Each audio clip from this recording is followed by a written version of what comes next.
You're worth more than you think you are.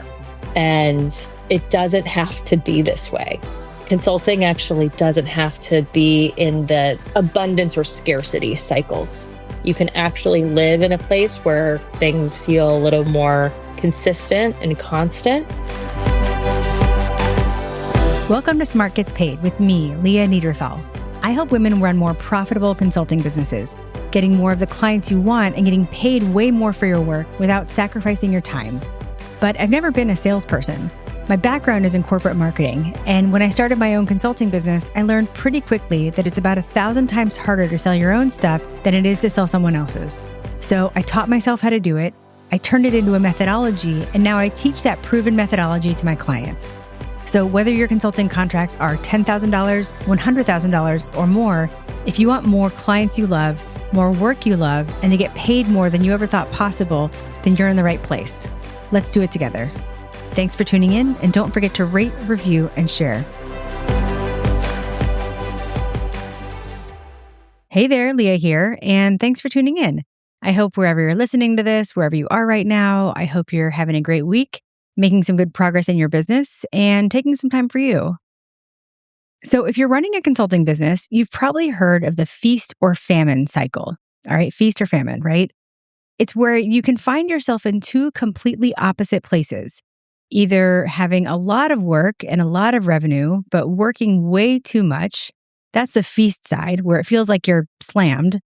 Or the opposite, having not enough clients and not enough revenue. And in some cases, what feels like too much free time. That's the famine side. And that feast or famine cycle, it can happen for any number of reasons. Maybe a few clients say yes at the same time, and now you're super busy. And then maybe those end and then you don't have that much going on because you hadn't really been doing business development the whole time while you were working with those other clients. But it's this roller coaster you can find yourself on. And maybe you've believed, the way most consultants do, that this is just how consulting goes. But my guest today is here to show you that it doesn't have to be like that. I'm talking to Katy Goldstein. She's a PR consultant who works with early stage B2B tech companies. And just over a year ago, she was a little fed up. She'd been riding the feast or famine cycle for almost 6 years. Her biggest client had done a reorg and ended their contract early, and she was 6 weeks away from giving birth to her second child. And she didn't want the next 6 years to look like the previous 6 years. So fast forward to today, she has a real pipeline. She's saying no to more clients than she's saying yes to.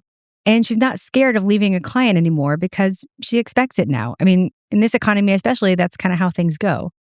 But she's prepared because she has a pipeline and she has a cohesive business development strategy. And in this episode, you're going to learn how she did it.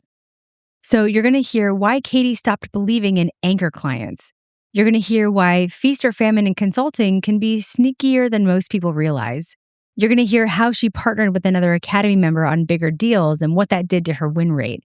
And you'll hear the phrase that she lives by that I want you to take with you no matter where you are in your business.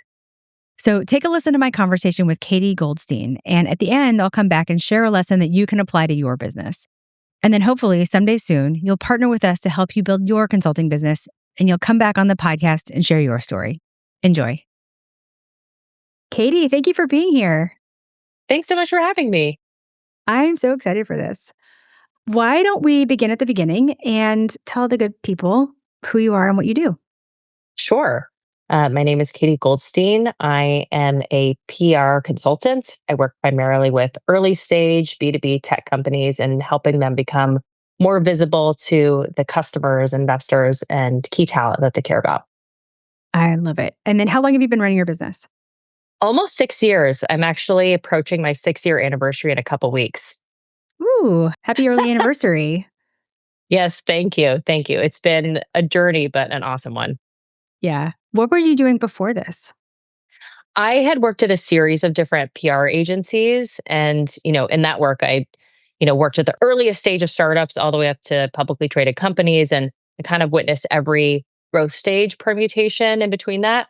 I think what I really, learned in that work, though, is, I didn't really have like a lot of voice choice and agency over the types of clients I was working with. And I was often sort of like at the helm of like broader higher ups who were taking on business that was a fit, wasn't a fit for just all different types of reasons. And I would always have to like deal with the aftermath of those decisions. And so initially I left the agency world well before, consulting in my field was even popular. And I just was doing it as like an interim step. I thought I was going to go in house somewhere. And I even turned down an in house offer because I was just like, I just don't really know what I'm going to do yet. And I started doing consulting. And, 3, 4 months into it, I was like, oh, I actually really like this. I think this might be like a career. And then sure enough, that's when I had like old clients start to come and approach me with sort of new business. And I was sort of really getting my business sort of off the ground in that like 3 to 6 month period after I started. Yeah, totally. Well, and you were saying you didn't have much voice, choice, or agency. And I sort of love that phrase about the type of work you were doing before.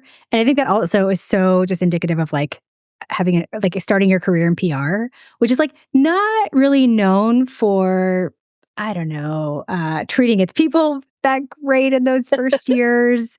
You really are, you just grind. You just grind. Yes, it's so true. The first few years of your career is such a grind. Now, I'm so grateful for that experience now because I learned so much. I learned so much about different types of clients and just how to get really scrappy and creative. And those have all been skills I've been able to take into my business and do really awesome client work. I've also learned things that I knew I didn't want to take with me. And a lot of that had to do with much more of the client relations and the type of new business. One of my biggest rules from the beginning was I'm never going to hang on to the bitter end with a client. I'm always going to have positive endings with my clients. And I have this belief, and this quote comes from somebody else that shared with me once, which was, relationships are really defined by how they end. And so I really took that seriously. So I've had clients where, we start working together and we just realize, okay, they don't really have the storytelling ingredients. They're not really in a place with their business where PR makes sense for them right now. So I'm going to tell them that. And I'm going to tell them, here's why I think we should pause and you should maybe go in a different direction. I've worked with clients where it was clear that they didn't really need somebody like me. They needed a crisis agency, actually. So I help Mhm. direct them in that place. I've had clients too, where it's like I worked on them for like 3 years straight and was just feeling a little bit stale on it. And I was like, I think you need to bring in somebody new to this program who can kind of breathe fresh life into it. And all those decisions, I have incredibly positive relationships with every client I've ever worked with. And that's just enabled me to sort of expand my network so much. And I think that's also speaks to just the beauty of being a consultant and, really a team of one is like I get to make all those decisions. Agencies don't really have that luxury as much because they have a whole team of people they have to keep on staff. Losing revenue is a massive deal for them. Mhm. So there's just a lot more to manage from an overhead perspective. So I understand, I can look back now and understand, why agencies do have to make the decisions that they have to make. But, for me, this is just why consulting is such a better fit. And I've never been so fulfilled personally and professionally doing it. Oh, I love that. Well, I want to get into that in a little bit, but let's start at sort of the beginning of how you and I started to work together. What was going on in the business when we started working together? I mean, you reached out to us for a reason, What was the Mhm. reason? Absolutely. I was in this big transition period in every way, really. I had been in working with my business that was kind of about my 5 year mark. I've been working with all these clients that were really great, but I didn't feel always as much like personal passion behind some of them. And I was also in a state where like a lot of these, client relationships that I worked really hard on, all of a sudden contracts were ending early for forces that were just entirely outside of my control. Market contraction, going through reorgs, and just things were changing. At the same time, I was 6 weeks away from giving birth to my second child, too. So it was just a lot of transition. And I really believe in like signs from the universe. Like I truly now can look back at the time and be like, oh, that was meant to happen. I was clearing out the old to bring in the new. And I think fundamentally also, I was just so sick of the feast and famine cycles that I was going through every 12 months with my business, where I never felt like, even though I've always been able to do really well financially from the business, I've never really felt like it was as stable as like a W-2 income because you're constantly like, you get in these cycles of like, you have too much business or you don't have enough. Like it can't ever be like sort of a constant. sort of slow drip in between. And I was just really tired of getting in those cycles. And so I approached you because I was like, how do we get out of this? And is that even possible to get out of this? Yeah. Oh my gosh. Okay. So much to sort of unpack here. And I love that I wrote down, like, as you were talking, I was like, contractions. Cause I was like, oh, speaking of contractions, you were about to like have your baby. And so, yeah, I love that you were like, time to really take on, in addition to a new child, like another thing, to make this transition or this transformation in your business. Um, Totally. but That's so me. That's so me, by the way, too, to just like do things big, take on like a lot of risk at once. yeah. Okay, listeners, welcome to Katie's therapy session. Um, But I love what you said about this feast or famine cycle every 12 months, because I think that is an interesting reframe on the feast or famine cycle. I think that when we hear that phrase, oftentimes we might think about it from month to month, right? And that is very real, right? You can have good months and bad months or whatever. But, real stability is even looking longer term, right? To have feast or famine over the course of a year still can create a lot of uncertainty, you know? Mhm. It's like you can think and feel that like things are going great for like 6 or 8 months, but if you can't sustain that, right, then you're still in this feast or famine cycle just over a longer term, right? Totally. I always used to believe in this theory of like, you got to have anchor clients. Like, you have to have one or two anchor clients that, keep things stable. And then you can kind of like add and like change things around, sort of around that. And like, now I think of the term anchor and it's like, it's literally something that like drags you down. Mm. And so I've just completely just changed that thinking entirely. I think the other thing was like, it's sort of related to this is that I wasn't really investing in myself as a business. I think it took me those first 5 years just to like start to kind of find my own product market fit for my business. Like, I thought of myself as a freelancer. I just sort of like bounce like project to project. The clients are in control. They come to me when they need the business. I have to just be opportunistic around those needs. But I never thought of myself as like a business. I never really understood what pipeline was. Like, I would have a client that, maybe a prospect that I would talk to and they'd be like, oh, we're not ready now, maybe another time. And I'd be like, okay, see ya. And probably never follow up with them. Now I actually like have a pipeline, know how to bring people down, through the funnel. And I also know how much needs to be in there at any given time. So there's like actual science behind this. So that was all really sort of changed my mindset around, okay, you can actually create stability in these like 6 month cycles. Like, I can get ahead of those drought times versus just like waiting for the drought to happen by like, again, being dragged down. I think I was a little bit letting myself getting dragged down by some of my anchor clients, frankly. Yeah, yeah. I think sort of in general, we know why one would want to get out of this feast or famine cycle and create more stability. But like, what were you hoping that it would do for you beyond just the business? Mhm. I think I just wanted more personal, like feelings of security, especially like at home.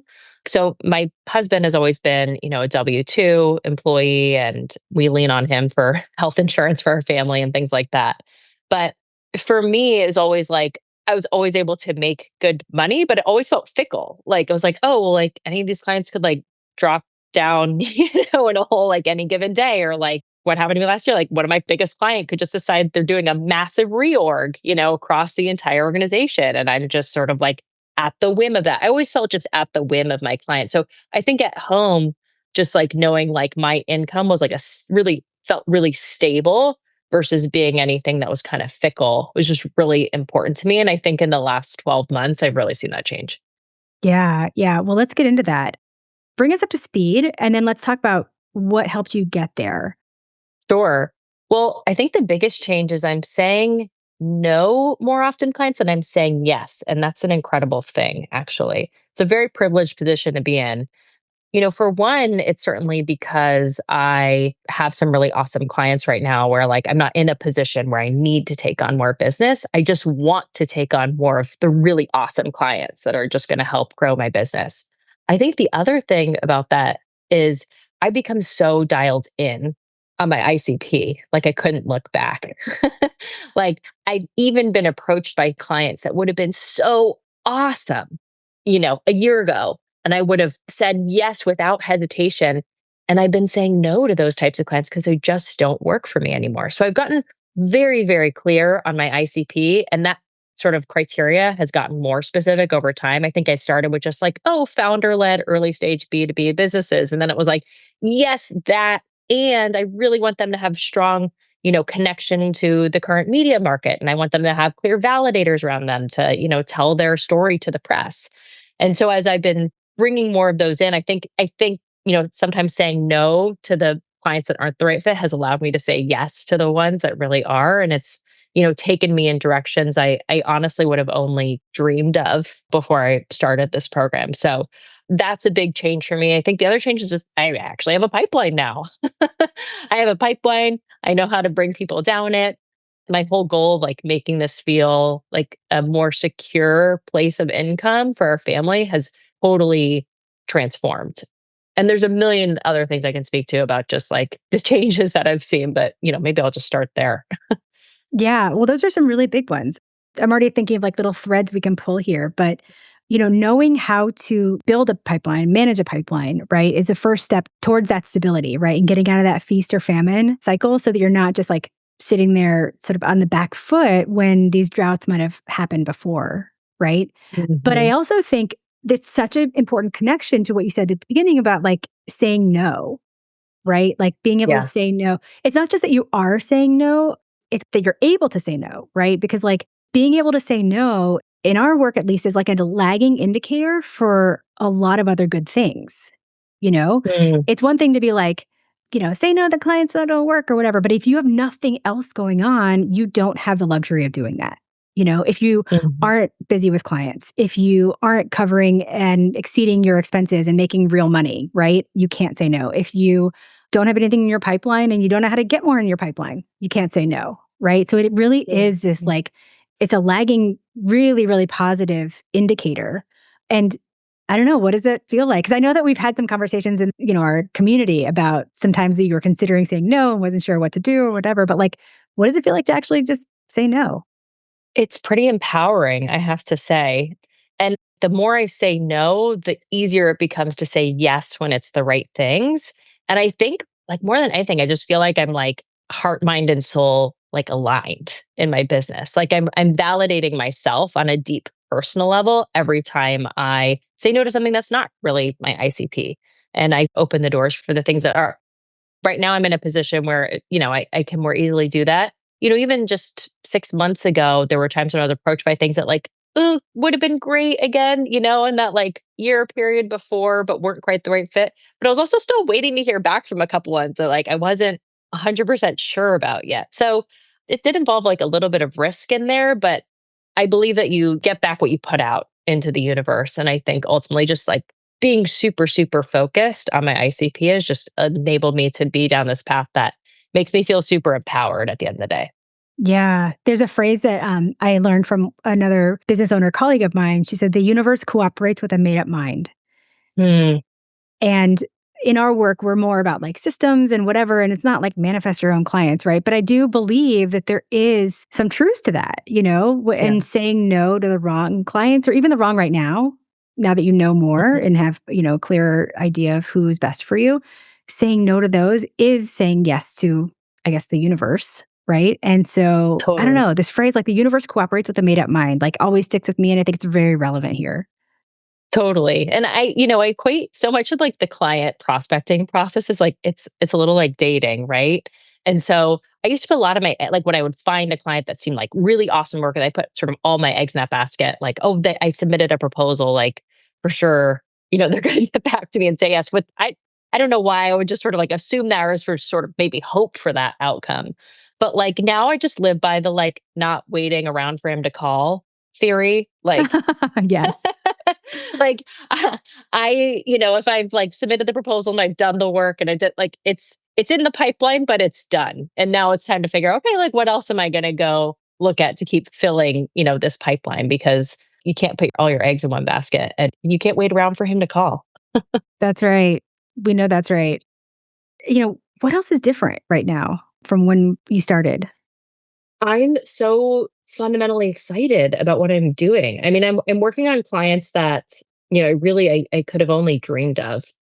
And I feel just personally excited about the work that I'm doing with them. Like I'm working with really great people, really great companies. Like that's exciting. I'm also like being challenged. Like I keep putting myself in new situations with new experiences. So I think that's really exciting. I think the other thing that changes, I actually started partnering with another fellow Academy member, who's fabulous. And her and I started co partnering together on clients, and we bring together even more value as a duo to the clients that we work on. So that's been super fun. I've never sort of expanded my business in that way before, but it's been fun having almost like a coworker, a colleague, a partner to, talk about this stuff with. Yeah. Well, with two, you can think bigger. You can do bigger. You can take on bigger, Mhm. right? That's super Totally. exciting. And I'll say too with the clients, the value is so clear to them. So we've been able to, even charge more because there's two of us. You're getting two senior folks who are doing all your strategy and execution for you. And so clients really see the value of that. And we have a, pretty good win rate from the proposals that we've submitted as a duo together. Yeah. Do you know offhand what the win rate is?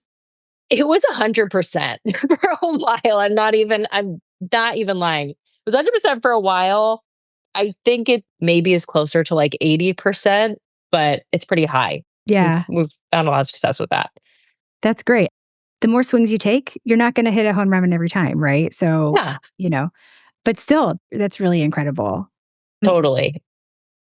More on how Katy ended the feast or famine cycle for good after this. Let's talk about some things that were the biggest game changers for you and sort of getting you to this place. You mentioned getting clear in your ICP.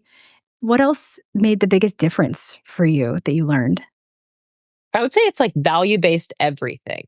I know we talk a lot about value based scope and pricing, all that kind of stuff. But it's taken me a long time to really understand what value really means and what's the real value I'm providing to my clients too at the end of the day. Here's a good example is I used to think of the way I would price in terms of allocations of my time. I never did hourly rates, but I would do a flat retainer and say, oh, for this flat retainer, that's roughly, 10 hours a week, for, let's say, of my time.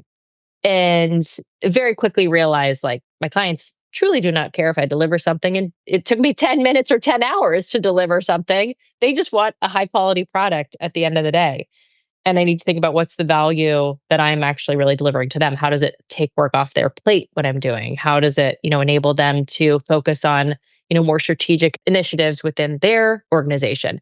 If they're working on a broader visibility program for their company, how does the work I'm doing help enhance their work that they're doing inside their companies? So I think thinking in terms of that has just taught me so much about client empathy and how to really step in their shoes versus thinking a little bit more tactically.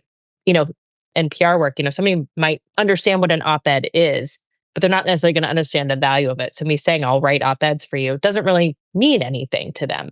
You really have to step in their shoes. And I think another technique to that end too that I've learned is just letting my clients, giving them the space to just talk about what's on their plates, what's going on for them, like where are their biggest pain points right now.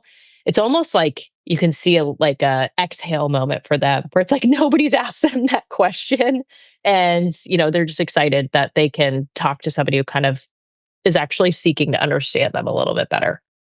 Oh, yeah. I mean, I think that what you're talking about around, first of all, listening, right? And then translating that to value and like how they'll be different and all the things that we talk about. Because we really do like value based everything. Like if you were to like do a word cloud of like things I say, that's probably going to be in the middle.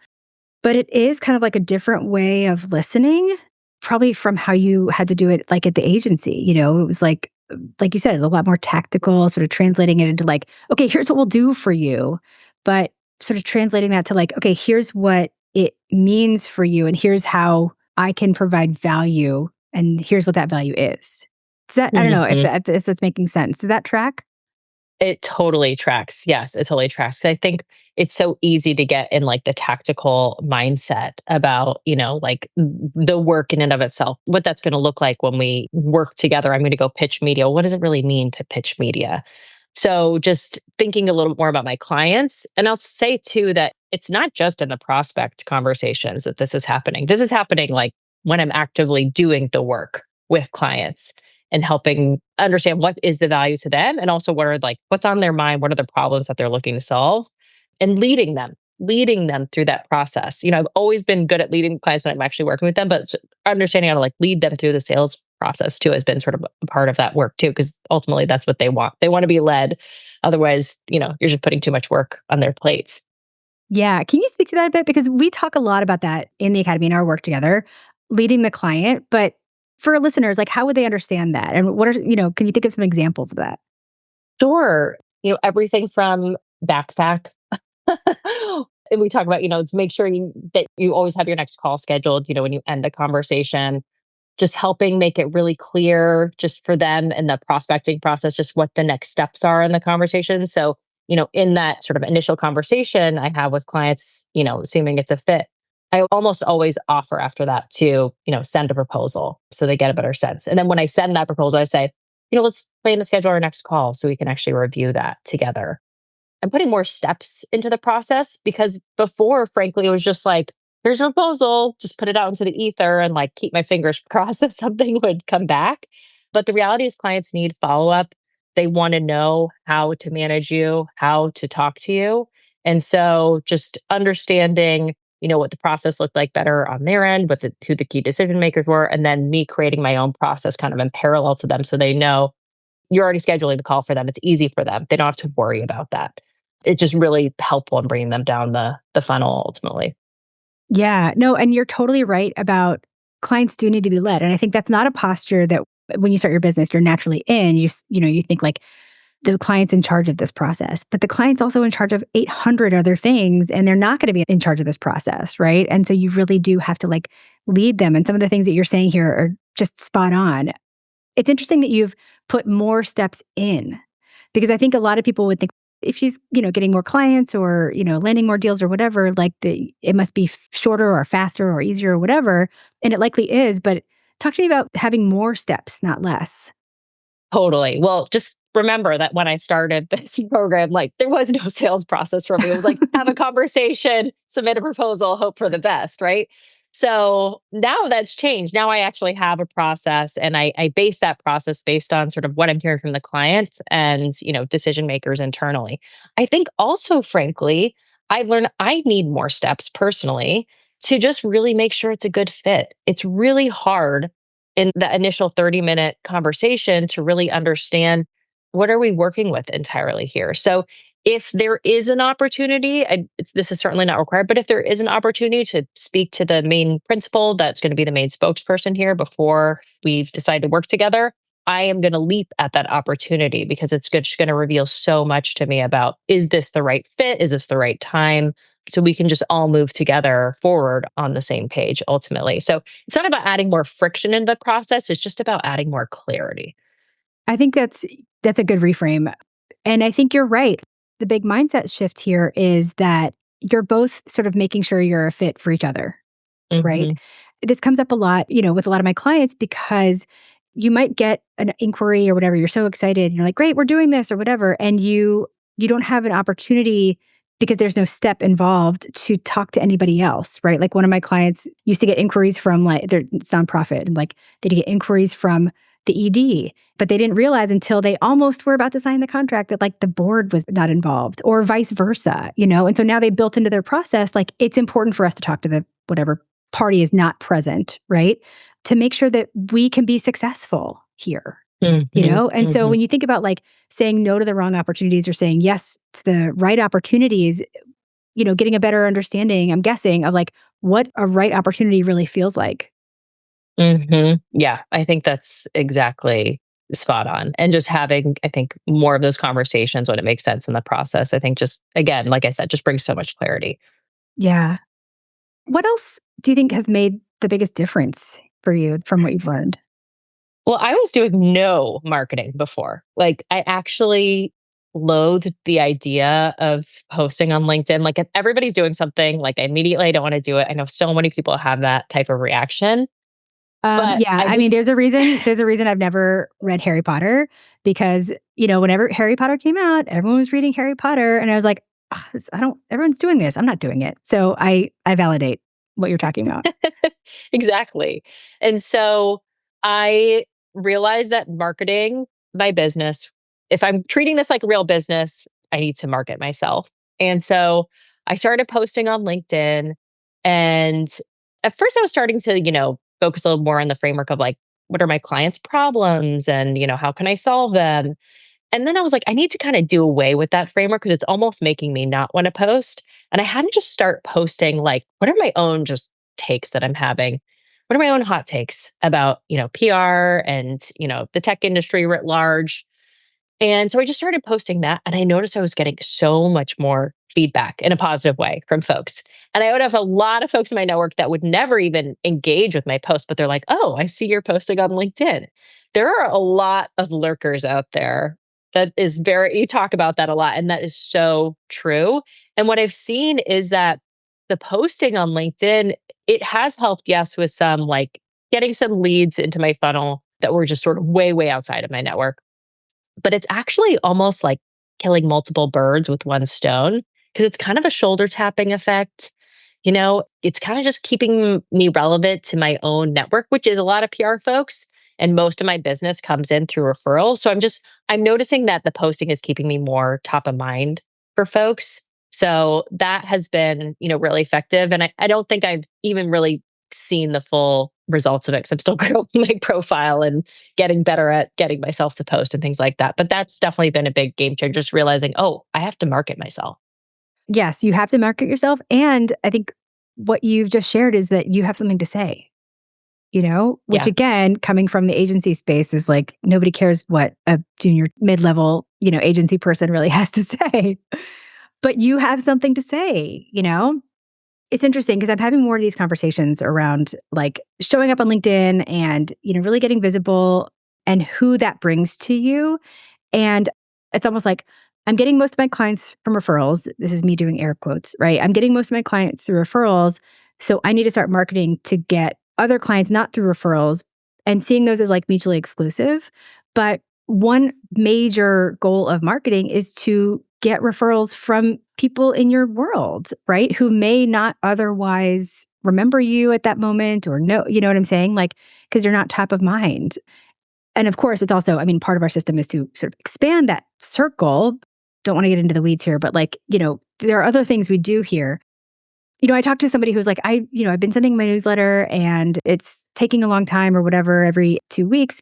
I don't know if I should even be doing it because I still get my clients through referrals. It's like, but who wouldn't have referred you if you weren't doing that? It's Mhm. like if you think it's not working, like try turning it off, right? And seeing what happens. It's so true. It's funny. So much of what I talk to, my own founders about is like, we have to bring things into the storytelling to validate the business.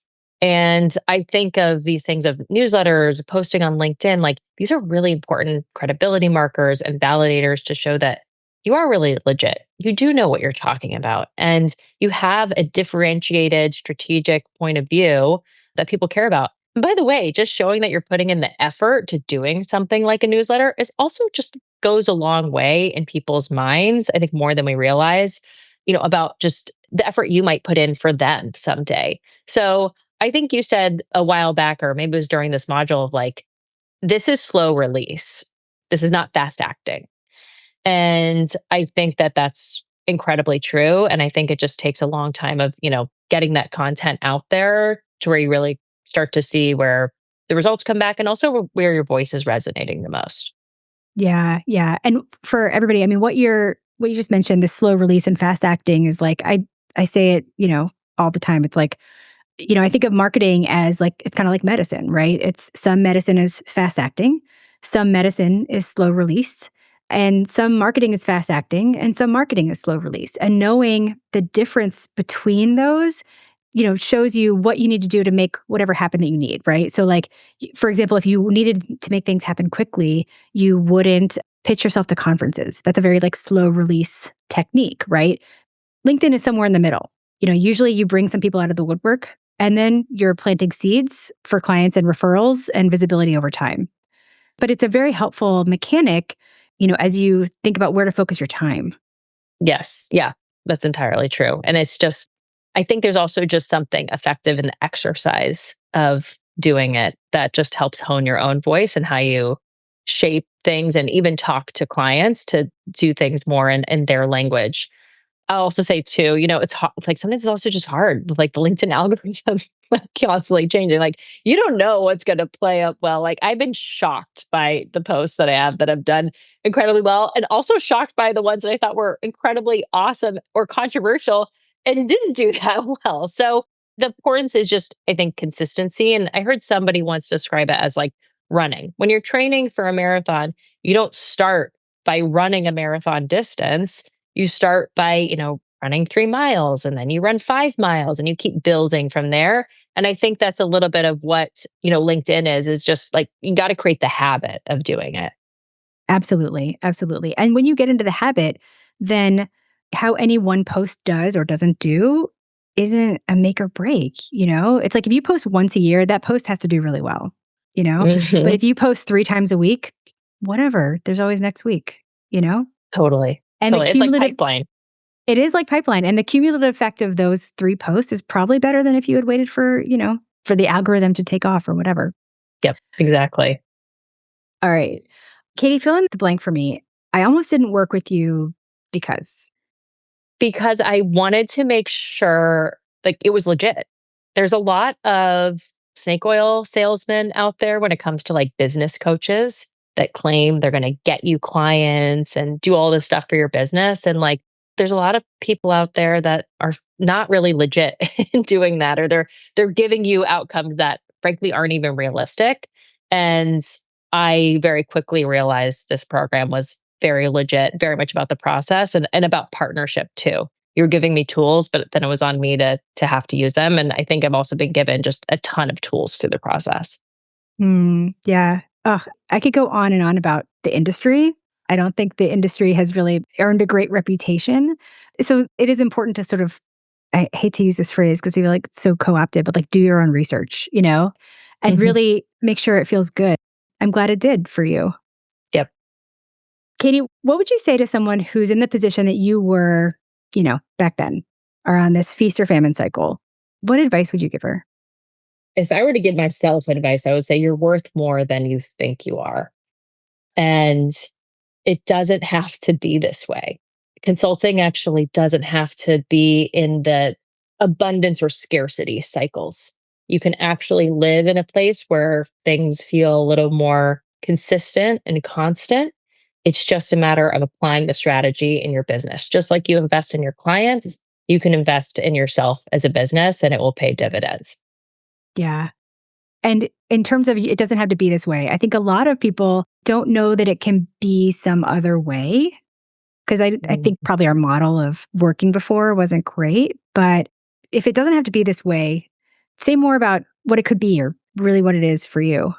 Yeah, I think it feels like a real business that's not fledgling anymore. That's not sort of like on the cusp of, well, if one client leaves and like, how am I going to fill that immediately? I don't have those worries anymore. I have a lot of redundancies now built into the business through my pipeline, through just the clients I currently take on, where if something does slip through the cracks, and by the way, I now expect that to happen because that's how things go. I'm not scared of that scenario. I have a lot of redundancies in place and things to kind of replace that, if that were to happen or move things down the pipeline if that were to happen. So I think that's the biggest difference is it's just a matter of like creating stability, both in terms of the immediate stuff that I'm working on right now, as well as the, pipeline and prospective stuff that I might be working on, in the near future. That's so amazing to hear. And you've really put in the work. And I'm so glad that you really get to enjoy it. Katie, where can people find you? People can find me certainly on LinkedIn. You can also find me at my website. That's katygoldsteincomms.com. Or you can also email me, Katy, Katy, at katygoldsteincomms.com. Awesome. Thank you so much for being here. Thank you. All right. I hope you loved our conversation as much as I did.